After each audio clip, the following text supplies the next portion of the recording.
culture. So this is a resolution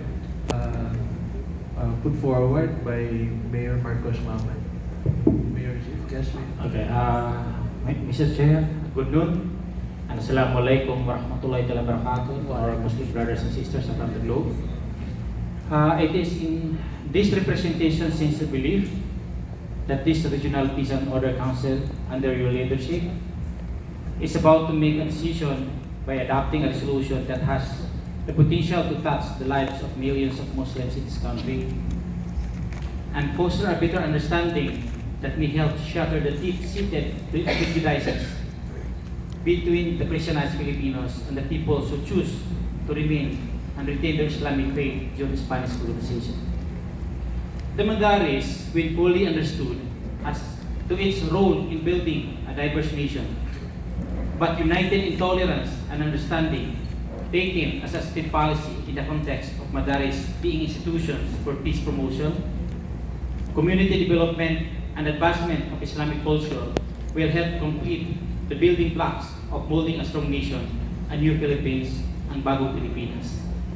With this, Mr. Chair, after a series of meetings since its first discussion last meeting, including TWG conducted, we came up with to this move for an adoption of a resolution respectfully requesting the Honorable Senator Robinhood C. Padilla, the Chairman of the Senate Committee on Cultural Communities and Muslim Affairs, to consider the conduct of Senate Committee consultation in aid of legislation with but not limited to the following: the Department of Education, the National Commission for Muslim Filipinos, the TESDA, LMP, the League of Cities of the Philippines, the CSOs involved in Madaris project, Madaris associations, the Academe and the ULAMA for the possibility of state policy on the Madaris with the end in view of making the Madaris as instrument of peace promotion, community development, and advancement of Islamic culture.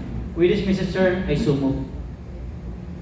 Thank you, Mayor. There's a motion for the adoption of the resolution. Yes, yes. Mr. Chair, Mayor Mamay, thank you for this, no, regarding the madrasa.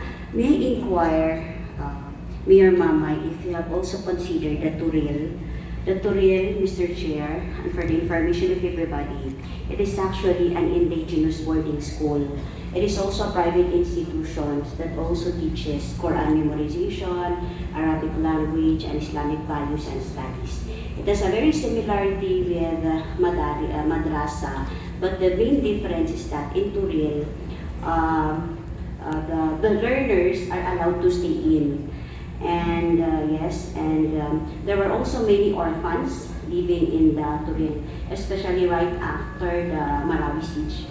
And based on the data that we have gathered when the National Commission on Muslim Filipinos visited the office, 27 madrasa school in northern Mindanao were recorded, while 11 Turil was also recorded. 7 in Misamis Oriental, if my memory serves me right, 1 in Bukidnon, and 1 in Misok, 1 in Iligan City, and we are still waiting for the number of Turils in Lanao del Norte. So this is to ask if there will be a possibility for the inclusion of Turil, since it has also similarity with madrasa. Thank you. Ma'am, thank you for that concern. So actually, the concept and the scope of our concern regarding with Madaris is broad, and the touring is also included. Thank you. Thank you. Other comments, questions? Yes, Mr. Chair, one of the mantras of the Department of Education is really inclusive programs, and we have quite a number of inclusive programs. Alive is one, which is Arabic language and Islamic values education. And a lot of our schools are offering this inclusive program. For the record, out of 9 cities and 5 provinces in the region, 9 SDOs are already implementers of that live program. So it's not all divisions, because we're also trying to check on the enrollment of the Muslim learners that we have in our classes. And this is already a regular approach of the Department of Education's inclusivity, and it really even has funding in terms of our Madaris or madrasa teachers getting the honoraria as they are serving our school children as an added value on the curriculum implementation of the Alive program. Thank you, Mr. Chair. Thank you. Thank you. Yes, sir. And this is also to ask if the DSWD can also be included. Since last January, there was already an immersion by the Office of Undersecretary Yusik Aliyadi Maporo with her team on the conditions of the different tutorials and madrasa in Marawi City. So they have actually gathered data on this. Thank you. Yes. Mr. Chair, for your permission and with your permission, we may also include the DSWD. Okay. Okay. Any more? Okay. So there is a motion for the adoption of the resolution with the amendment that the DSWD be included among the agencies named in the resolution. Hearing no objection, the same is approved.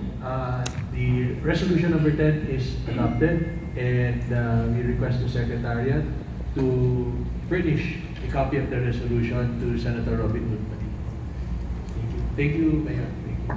Okay, so it's already Mr. Chair. 12:35. Yes.